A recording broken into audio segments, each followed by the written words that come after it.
Good afternoon, everyone, and welcome to UN House in New Delhi.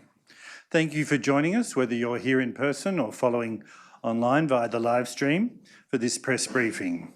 We're very honoured today to have with us His Excellency Dennis Francis, the President of the United Nations General Assembly.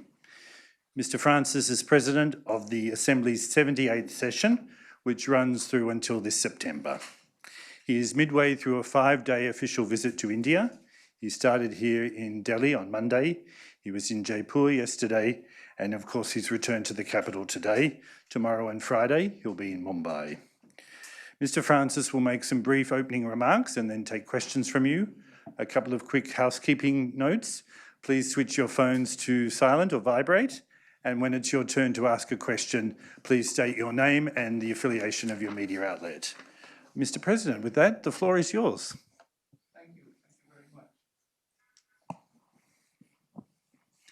Good afternoon, everyone. Namaste.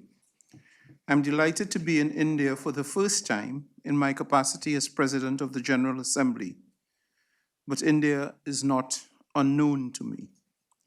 I'm particularly delighted to interact with you all, friends from the Indian media, who have always shown great interest in the work of the UN, and in particular, the United Nations General Assembly. You help convey the work we do to 1.4 billion people, which is a quarter of humanity. I sincerely thank you for your work and your continuing interest. I'm here in India at the invitation of the External Affairs Minister, Dr. Jaishankar, whom I have just met. The primary focus of my visit is to seek India's continued support for my presidency's priorities towards peace, prosperity, progress, and sustainability at the United Nations General Assembly, but most importantly, to appreciate firsthand India's transformative actions, which I have seen myself during my stay so far, and how that can be a benchmark for other countries in the global south and beyond. India is already a key player both globally and at the United Nations. As the world's largest democracy where unity in diversity has endured for many years, India can relate very easily to principles of universality, which is the bedrock of the UN's foundation for sovereign equality of states. In these challenging times where the UN membership is more divided, as President of the General Assembly, I look to India to lead the charge in our quest to repair the trust deficit among member states. My first engagement in New Delhi was to pay my respects to Mahatma Gandhi at his resting place. I hold deep reverence and inspiration for Mahatma Gandhi. His words, "There is no way to peace. Peace is the way," I believe is more relevant now than ever during these pressing times. I then traveled to Jaipur, Rajasthan, where I personally witnessed the richness and sophistication of Indian civilization at various UNESCO World Heritage Sites. I also met with the governor, the chief minister, and the deputy chief minister of Rajasthan. And I extend my sincere gratitude for their generosity and hospitality. Most importantly, I was extremely impressed and uplifted by my visit to the Jaipur Foot Center, which provides affordable and accessible prosthetic limbs to the needy. It stands as a pinnacle of India's ingenuity, an innovation that restores hope and human dignity. Back in Delhi today, I had the opportunity to engage on the promise of the digital public infrastructure for the achievement of the Sustainable Development Goals. It is an honor to engage on a topic of such vital importance, especially in India, home of the world-class unified payment system and culture of innovation that placed it in the hands of millions. As you know, I just finished my meeting with Minister Jaishankar. We had a comprehensive discussion on a wide range of issues that command our immediate attention. I commend the minister's personal commitment to the work of the UN and encourage his continued and active engagement. I would also like to let you know that in a short while,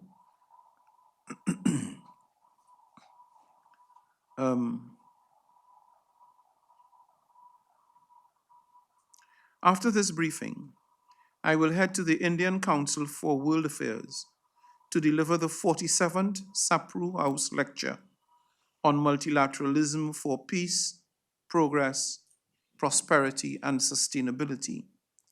The last leg of my visit to India will be in Mumbai, where I will meet key officials and take part in Republic Day celebrations. While in Mumbai, I will also be addressing a fireside chat on a critical issue, which I am sure is on all of your minds, and that is the revitalization and modernization of the multilateral system. On that note, I open the floor for your questions and or comments. Thank you once more for your interest in and support of the work of the United Nations. Thank you, Mr. President. We see a few hands up. Gentleman in the front row. You have a microphone. Thank you. Ambassador, good afternoon. My name is Venkat Narayan. I'm the president of the Foreign Correspondents Club of South Asia. Can you tell us the status of the efforts to bring about UN reforms in general and the Security Council expansion in particular? The current Security Council has no representation for half of the world, Africa, South America, and India.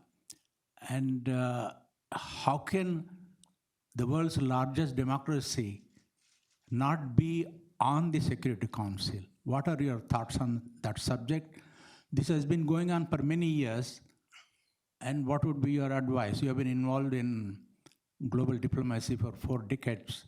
Do you have any specific ideas about how to overcome these obstacles and really undertake reforms of the UN Security Council and the UN body as a whole? Thank you.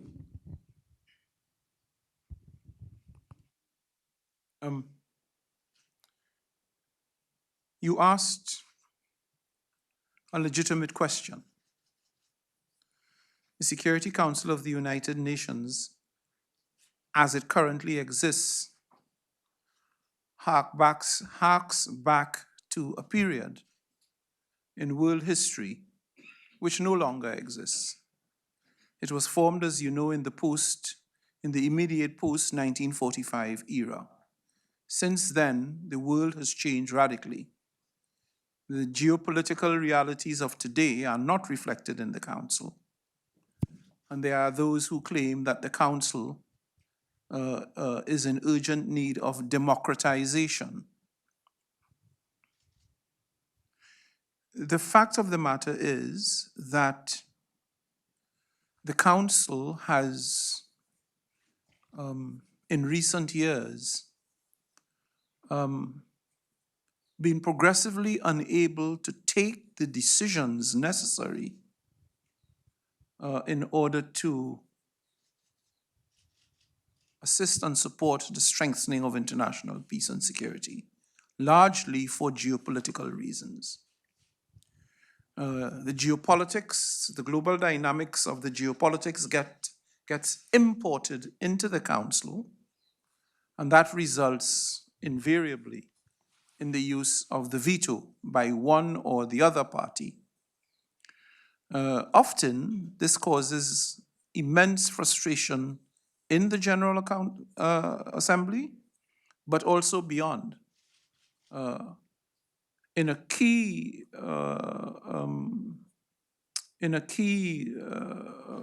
area of concern for the UN as a whole, and that is the key constituency of the 8 billion people who are looking on. So reform of the Council is absolutely necessary.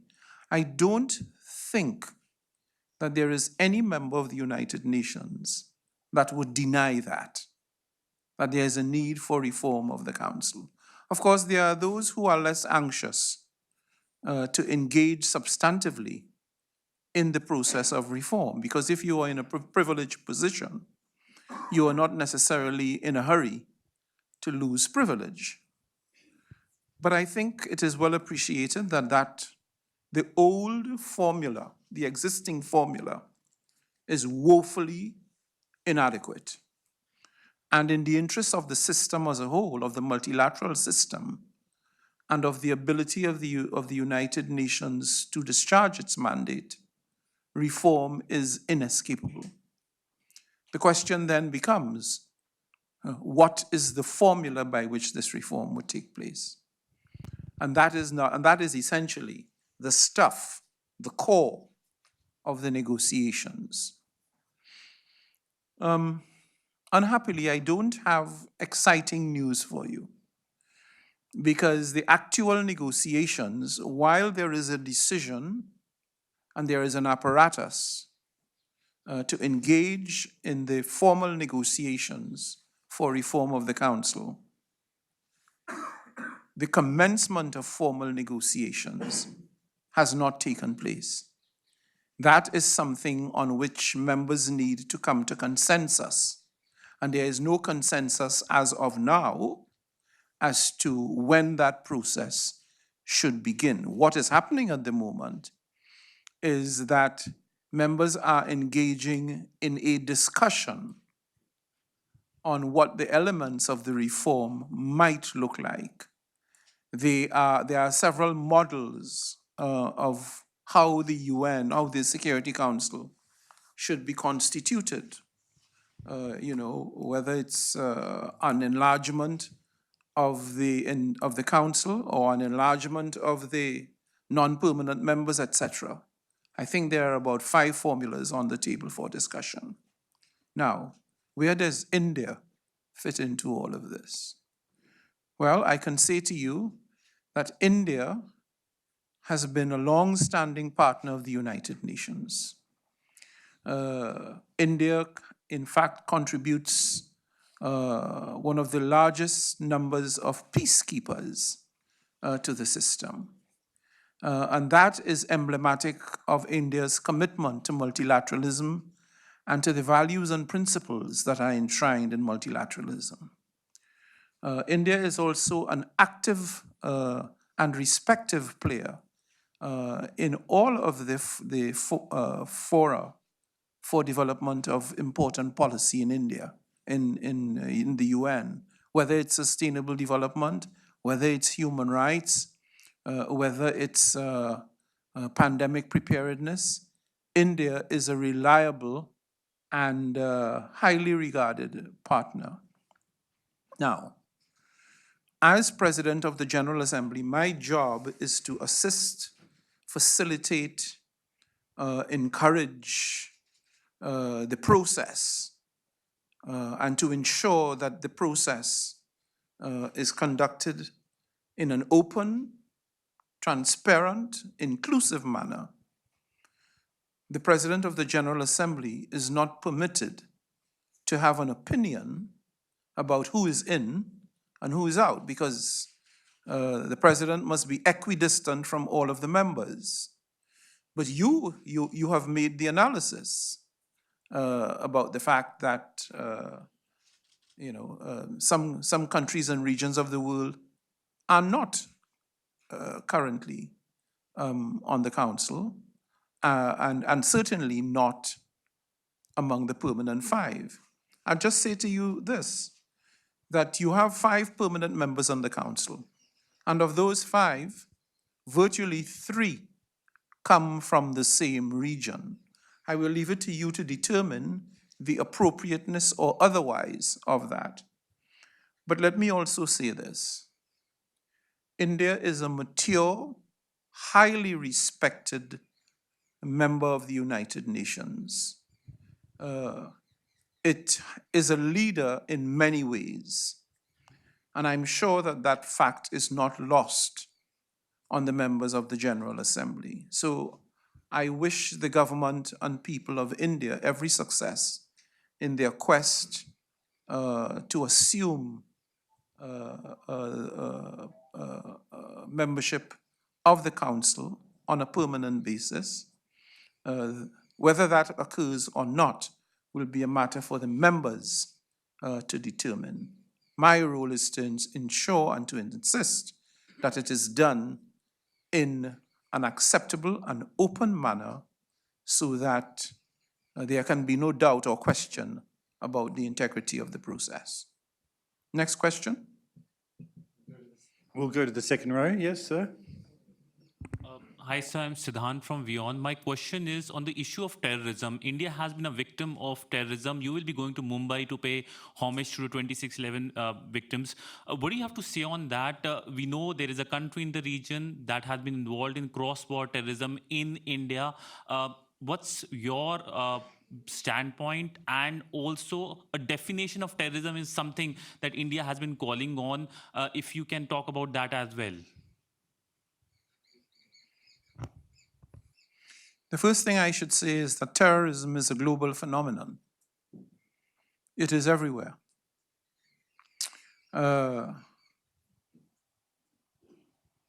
Radicalization exists in places where you would think it does not exist.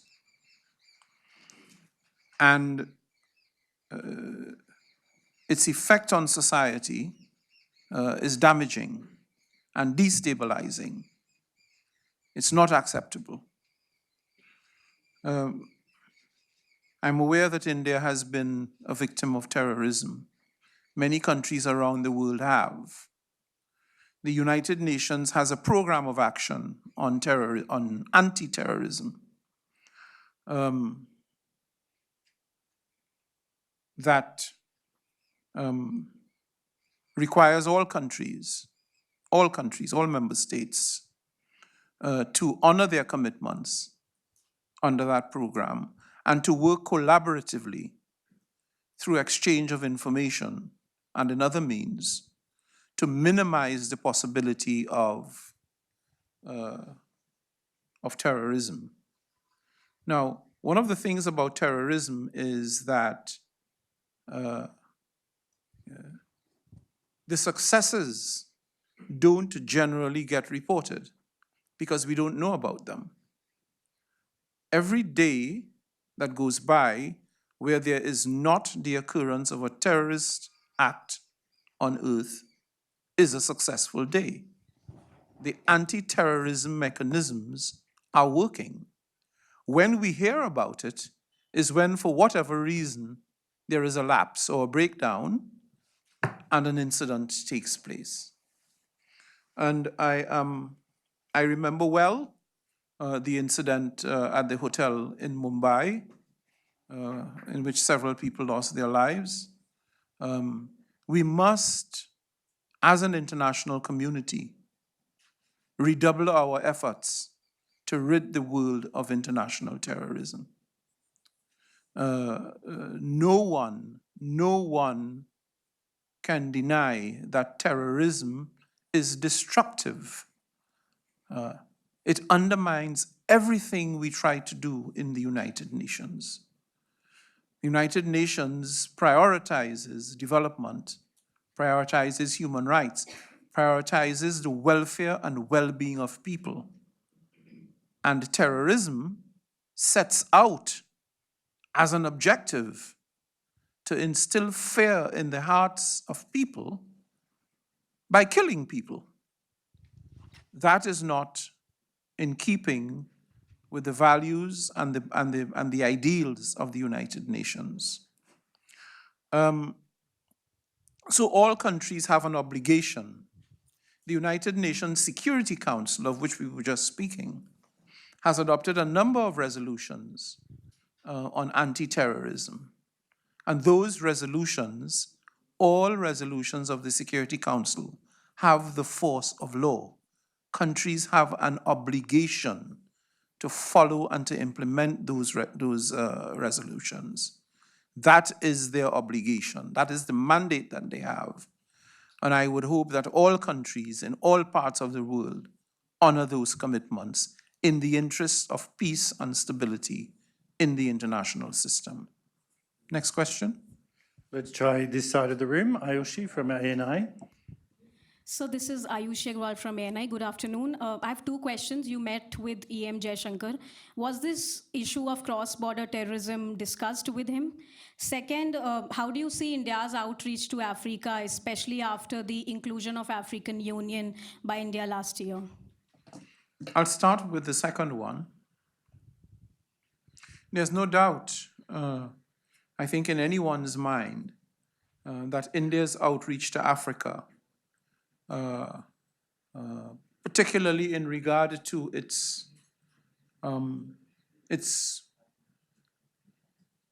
facilitating the membership of the African Union in the G20, demonstrates India's leadership in the international arena, but more than that, demonstrates its long-standing commitment to assist and facilitate development in the third world, in the global south. Africa, as you know, is a region whose potential is yet to be fully realized. 37% of Africans, for example, have never used the internet. In a world of digitalization, that is way, way below what can be considered satisfactory. So India has a lot to share with other developing countries. So much of its success and its prowess having been achieved in the last 10 to 15 years. We're talking about digitalization. You have to talk about India's successes in digitalization. And so the objective of reaching out to Africa, I think, strategically is an important dimension. Others in the past have not engaged in outreach in quite the same way as India is doing now. They have relations, yes, but those relations have been exploited in ways that benefit those countries rather than benefit the Africans. Well, in this case, India is willing to share and to engage and to facilitate Africa's engagement and its voice in global policy making as it relates to economic development and finance. And since the developing world is carrying an excessive burden of debt, many of these middle-income countries in Africa are carrying a very heavy debt load. I think it's a compliment to India's leadership and its strategic analysis that Africa should be given the opportunity to contribute to decision-making at the global level. So I commend India for that and for its ongoing commitment to development in the global south. Next question. The gentleman beside Ayushi. Good afternoon, sir. Sridhar from the Asian Age and Deccan Chronicle. My question, you spoke about the fact that when the UN Security Council passes a resolution, it has the force of law. Yes. But we have seen two major conflicts, the first being Ukraine in recent times, where Russia largely used the veto power, and we have seen the Israel-Hamas-Gaza conflict, where now the tables have turned. It's the US which is using the veto power. So do you feel that the institution of UNSC as such, and also senior functionaries like the UN Secretary General and even the post of the UNGA President, which you currently hold, they have become largely ornamental or lame duck positions without any effective powers to actually sort of force a consensus or hold the P5 members to account? That's my question. And the second, also, your talks with External Affairs Minister S. Jaishankar, could you shed some light on it? What were the issues you raised and what you expect of India? Thank you. The first thing I'd like to say to you is that consensus cannot be forced. That's a contradiction in terms. Consensus has to come from the body politic. And the body politic, of course, is the General Assembly. You can't force people to accept something that they will not accept. And that is the magic of the UN and of multilateralism. One man, one vote. It matters not how powerful or how powerless you are. One man, one vote. Now, with respect to your analysis that some of the high-flying posts in the UN, such as the Secretary Generalship and the Presidency of the General Assembly, are sort of token window dressings that are toothless and perhaps pointless. You didn't use the term, but I got the sense that that's what you were intending. Pointless. Simply because it's not been possible to insist upon the implementation of some resolutions passed by the Security Council. Well, let me answer you this way.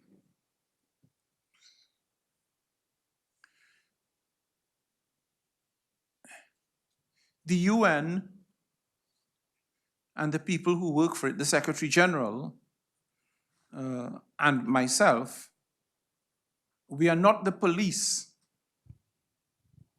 We're not the police. It's a different function.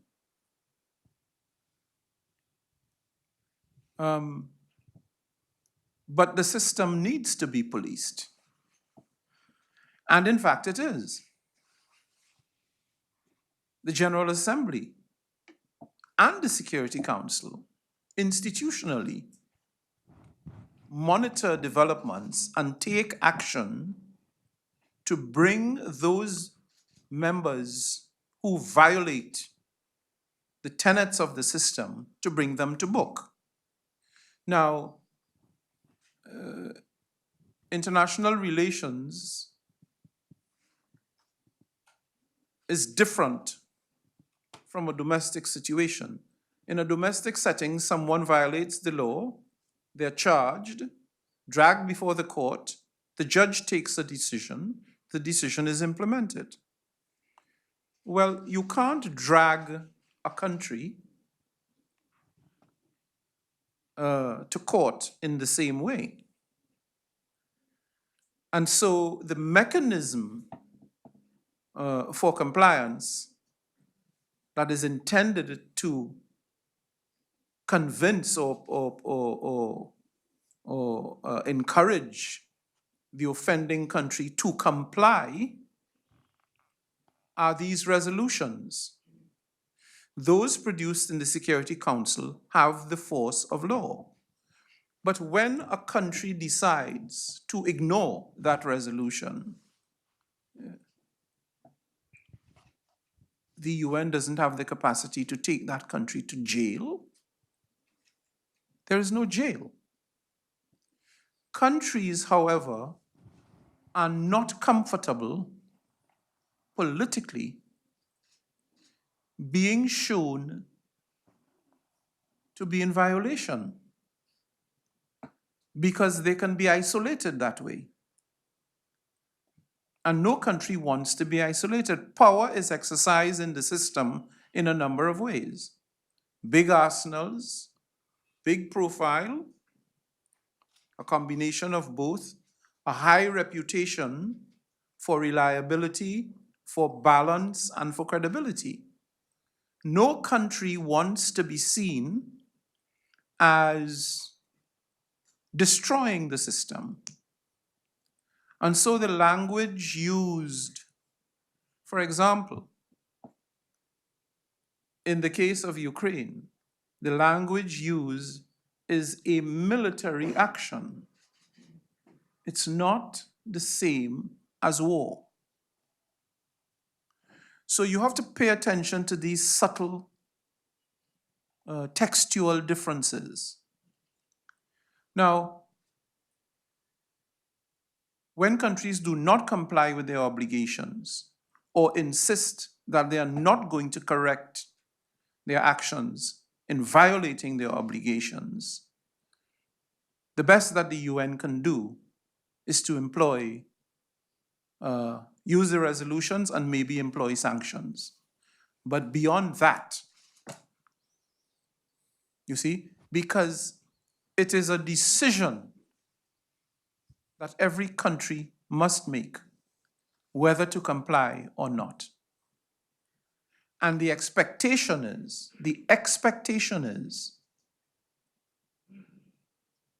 that you would comply because you took on the obligations and the responsibilities of membership of your own free will. There was no one held a gun to your head.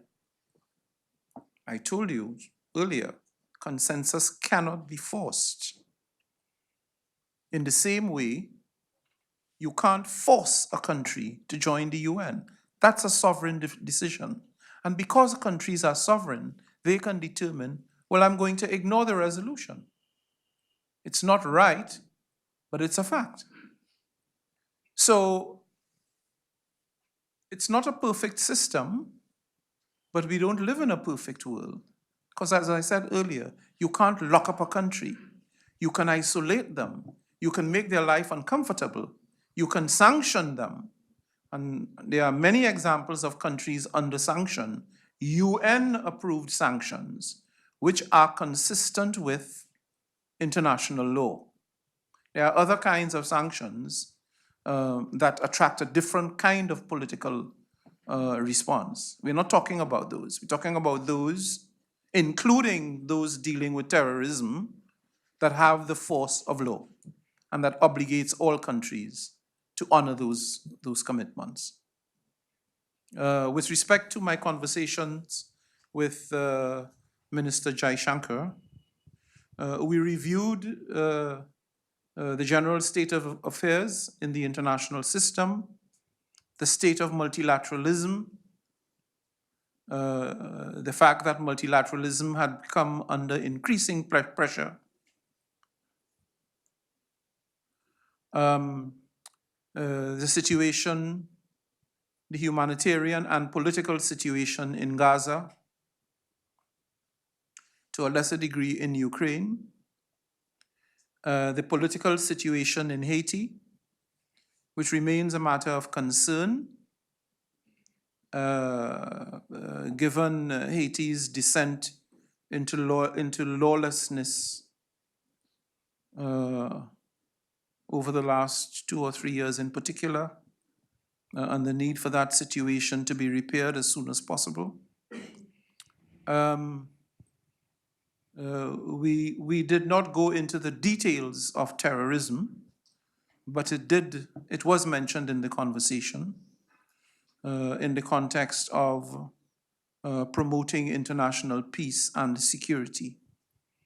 And of course, we discussed India's G20 presidency, its successes. We discussed India's successes in the digital space. And we discussed at some length Security Council reform.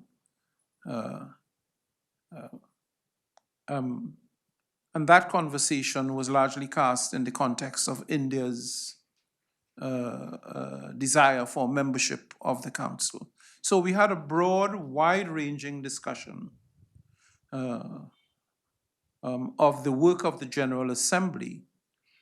And one of the main reasons for my visit to India, given India's stature in the UN, highly respected stature, was to seek India's support, continuing support, for the priorities of my presidency of the United Nations, which I'm very happy the Honorable Minister endorsed.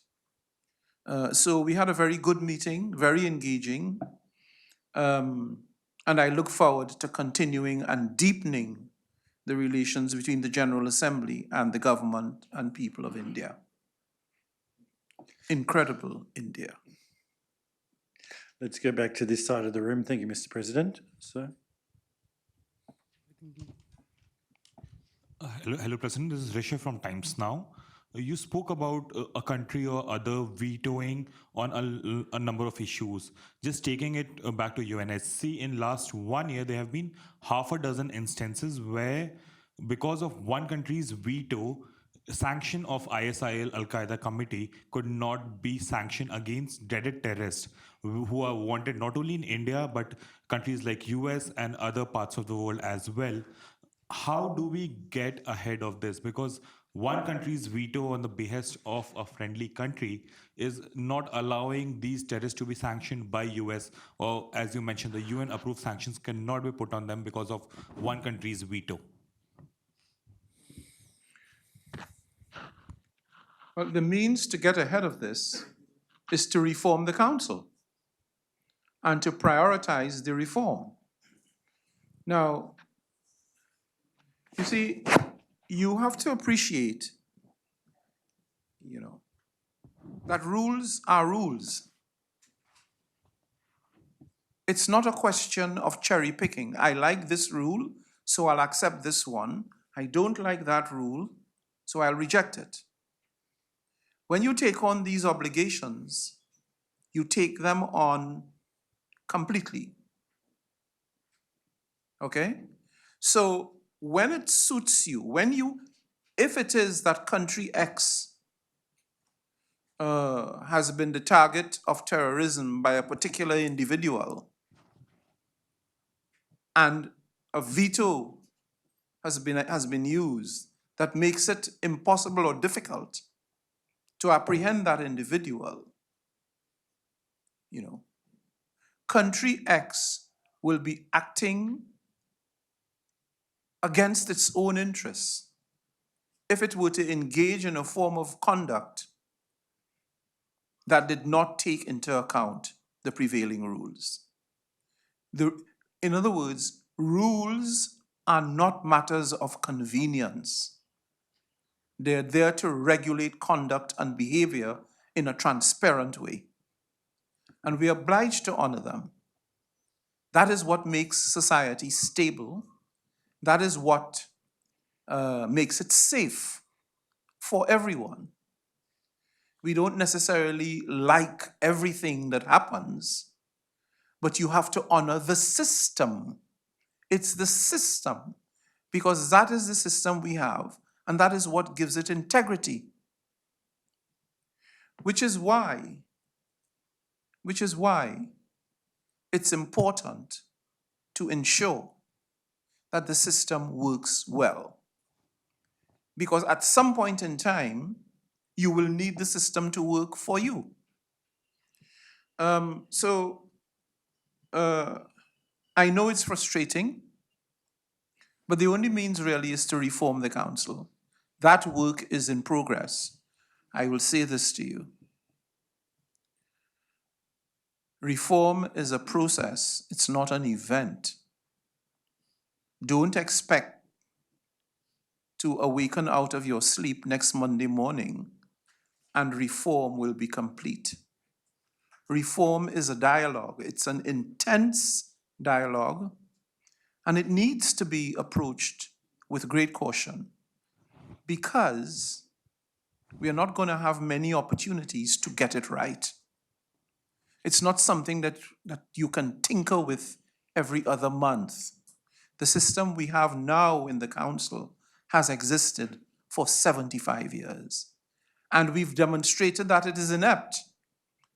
But not because we know it's inept, we rush to put in place a different system that we think will work, only to discover that you create new problems and new challenges. So it needs to be approached cautiously and meticulously, but it does need to be reformed. And I think there's a general consensus globally for that reform. Front row on the end. I'm Shakir Hussain from Burnama. What are your thoughts on the genocide Israel is committing in Palestine?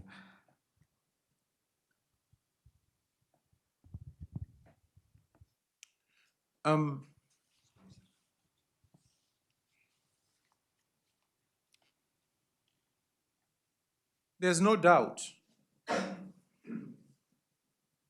that there are questions, legitimate questions, about the manner in which the war in Gaza has been conducted.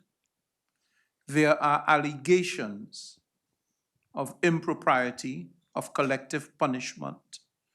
There is evidence of facilities and installations that under international law are protected from direct attacks.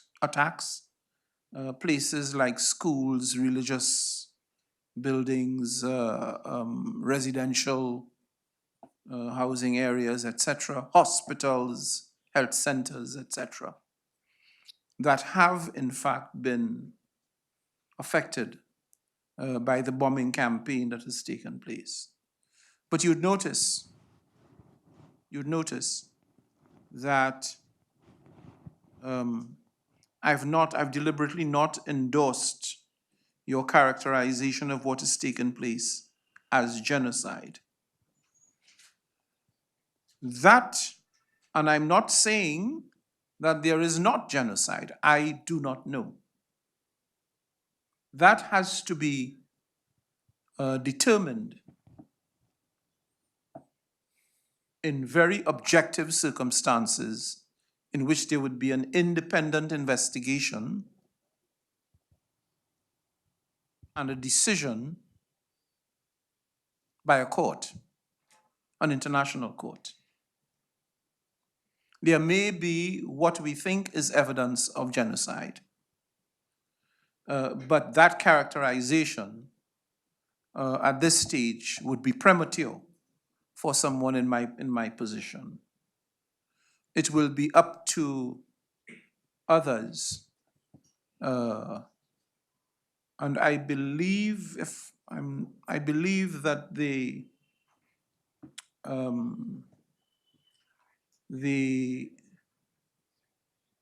International Criminal Court may have already instituted efforts to gather evidence to see whether in fact there is a prima facie case for there to be a charge of genocide. We have to allow that process. This is all due process. We have to allow that process to run its course. And so we need to be patient, notwithstanding what we see on television. The courts have to be allowed to do their work. So as difficult as it is, and it is difficult to watch human suffering, to watch the carnage, but those are matters that rely squarely within the purview of the court. One hopes, and one hoped, that that there would be great sensitivity in the way in which the war was prosecuted. Because, and this is an extremely important value of the UN, we always prioritize protecting human life, protecting people. The numbers in excess of 25,000 people tell a sad story of failure. And it's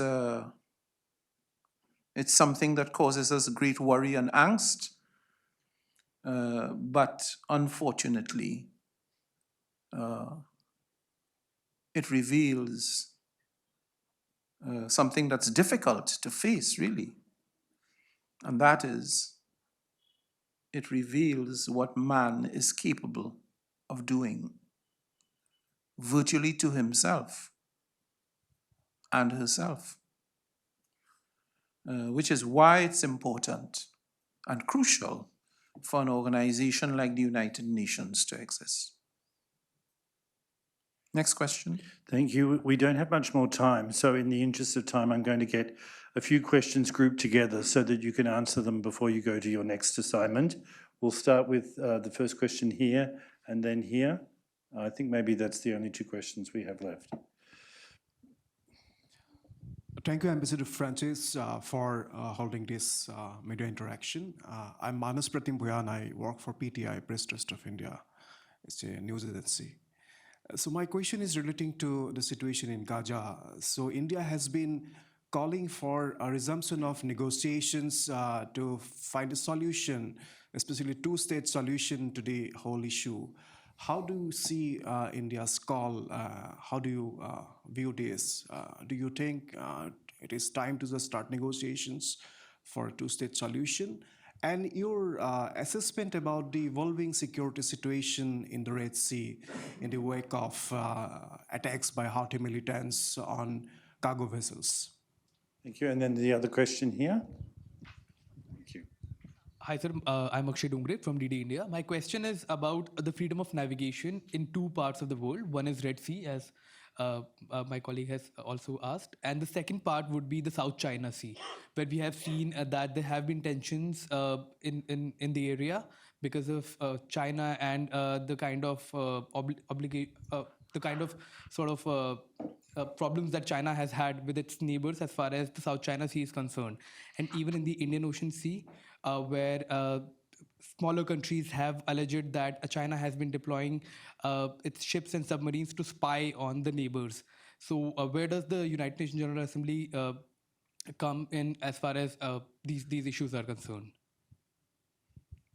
Thank you. I think that's, oh, we have one last question here at the front. If you could make it very quick, sir. Hello, sir. I'm Ayush Garg from Yan Express. This year is going to be historic for the UN because of the Summit of the Future and the Pact of the Future. So as president of the UNGA, how do you see the upcoming summit and what can the world expect from the Pact of the Future? Okay.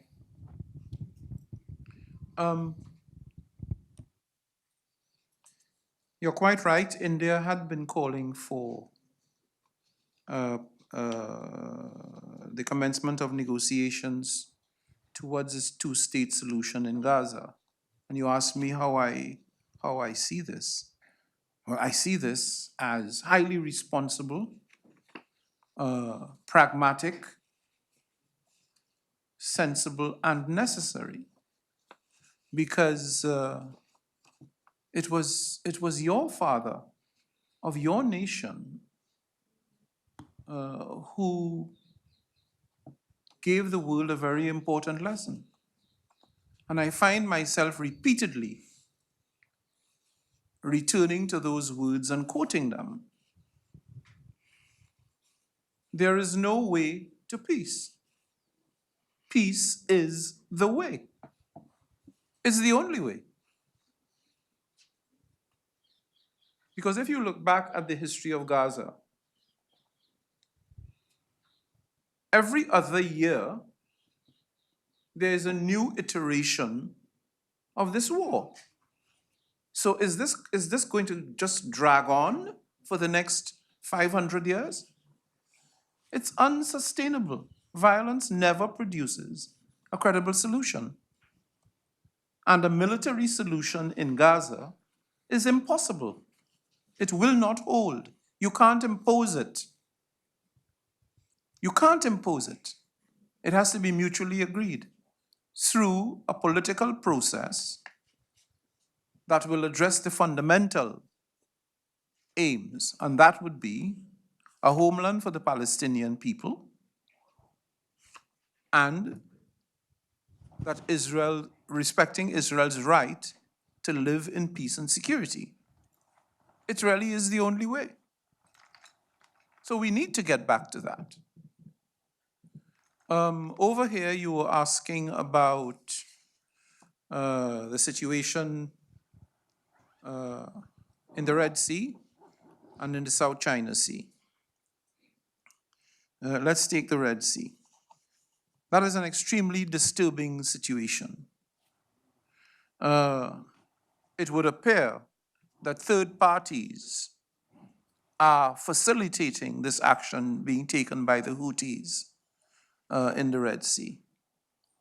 Very damaging and very dangerous, because the last thing you really want is the regionalization of that war. You do not want that, because that would mean escalation, and escalation breeds further escalation. So a third world war is not beyond the realm of possibility. And because of the weapons that now exist, the power of the weapons that now exist, the outcome is not going to be, is not going to resemble what we saw in the last two world wars. It is going to be very much worse. So not only that, but if you think, don't think for 1 minute that the Red Sea is half a world away and it doesn't affect you. It affects everything. It affects the insurance rates that shipping lines will have to pay to transport goods, assuming that they are able to traverse the Red Sea. And therefore, it comes to us as consumers. The cost of living will go up for households. That's why, one of the reasons why war is something to be repudiated, because it changes everything for all of us. On the South China Sea, our hope is that nothing will happen in the South China Sea that would cause an escalation of tension. We are aware that there are disagreements there, but again, we believe that the only credible way to address those disagreements is to come to the table. Violence and hostilities do not resolve conflict. That's a lesson we have to learn. Peace is a choice. This is what Mahatma Gandhi was saying. It's a choice, and it begins with each and every one of us. It's a choice. Honor your commitments. There's no war. Honor your obligations under the law. Obligations that you took on freely. No one forced you. They were not imposed upon you. But that is not, unhappily, it is not always the case. Was there a third question? Summit of the future. A number of things are going to be discussed. The Pact of the Future, first of all, I should let you know, the Pact of the Future is intended to turbocharge the achievement of the SDGs. The SDGs, as you know, constituted a commitment given by the United Nations in 2015. And as of now, they're off track. We need to get them back on track and to deliver them. 800 million people living in hunger and abject poverty in the world in 2024 is not acceptable.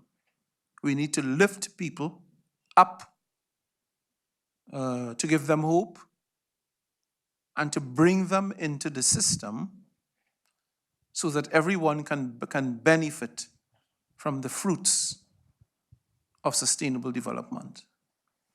So it will turbocharge the SDGs, but it will also, it is the Pact of the Future, so there is a very futuristic component to it, addressing things like artificial intelligence.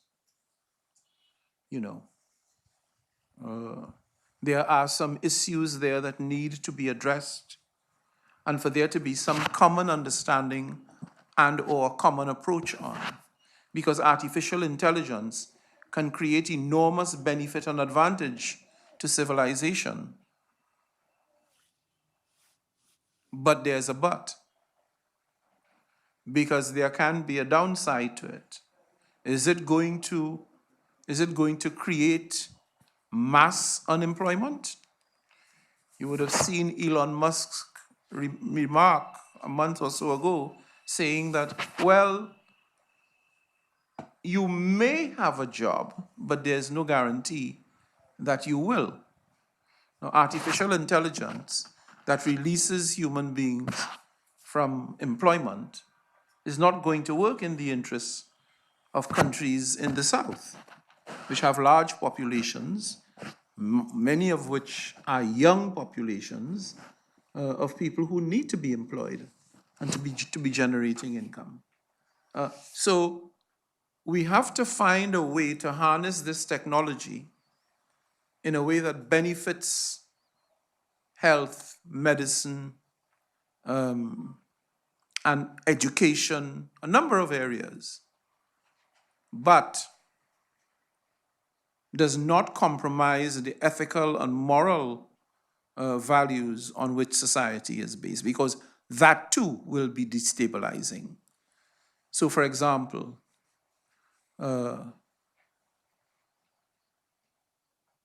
should it mean that your private data becomes accessible to private companies half a world away who can use that information in a way to change your consumption patterns? Is that ethical? Is it proper?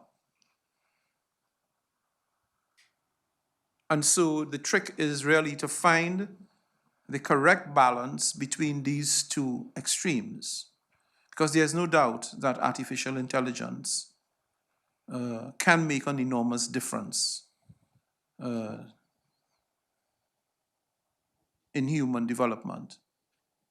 We, however, need to be sure that it works for us, and not against us, and in particular, not against the global South. That's why it's important to put in these guardrails.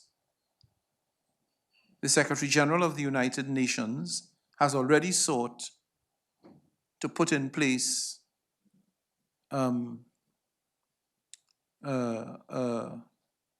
sort of think tank to offer guidance in this area. Experts drawn from across the world, developed and developing countries, in anthropology, in law, in ethics, in philosophy, in science, in chemistry, in medicine, biology, etc., to help us to identify what would be acceptable in the use of artificial intelligence.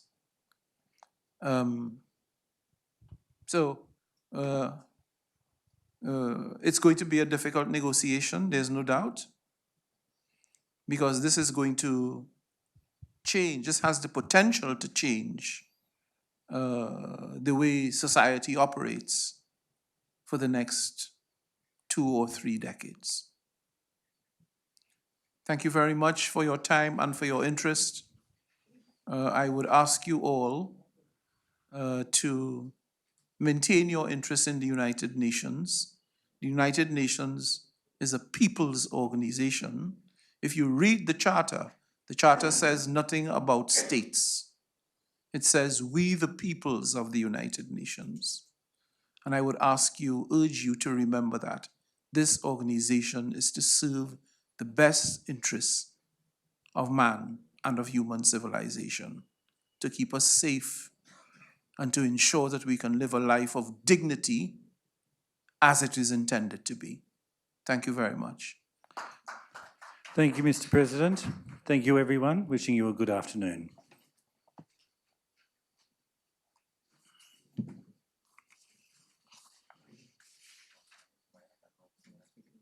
Thank you. I don't know. Go through here. It's a nice conclusion in being the people's home. Yes? I'm fine, thank you. How are you? Honored to meet you, sir. Yes? From Times Now, I'm a journalist here in India. Yes? Thank you for addressing us. Not at all. Not a lot. Perspective of Very good. Just wanted to be sure, you said that ICC may have launched an investigation into genocide. Uh, Have they or have they not? Do we know that for sure? I know that they were looking